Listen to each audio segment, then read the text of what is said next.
prop box and said, well, what do you think would work in the shot? And he started rumbling around, and he saw this and thought it was a Kaminsky bomb, which was a prop bomb, or paper mache. Well, it wasn't, it was a real bomb. And he took it, and he lit the fuse, and he was going to take a cigarette and light the cigarette off the fuse of the bomb.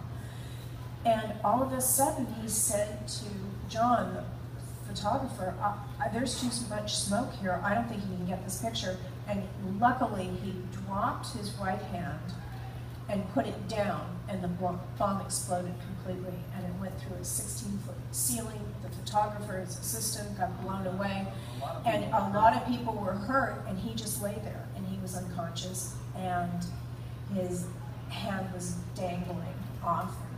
They took him, rushed him to the hospital, and of course there weren't antibiotics, there wasn't salves for your face or anything. So when the doctors came in, he said, what's really happened? And they said, well, you're blind from the gunpowder in both your eyes, but we think that's going to be recovered.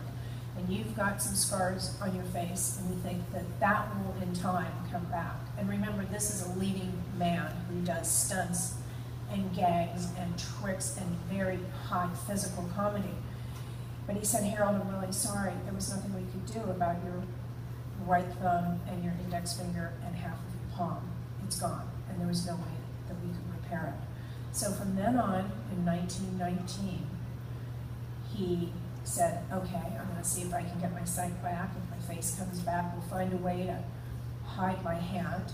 He told Hal Roach, who was his producer, just put out the two-reelers in a longer fashion where I have more, time between releases, and maybe in 8 months I'll be able to be okay. And within 8 months, he was back to the same scene that he was shooting with my grandmother in this film. And Samuel Goldwyn,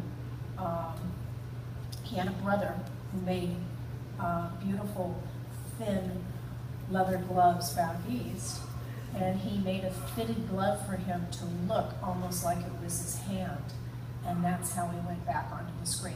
And I really don't think, Gary, that anybody has been hurt or handicapped in that capacity in the whole career of film movies, and then keep going to make your greatest films It's pretty you've ever extraordinary, seen. because this was before he really became the Harold Lloyd that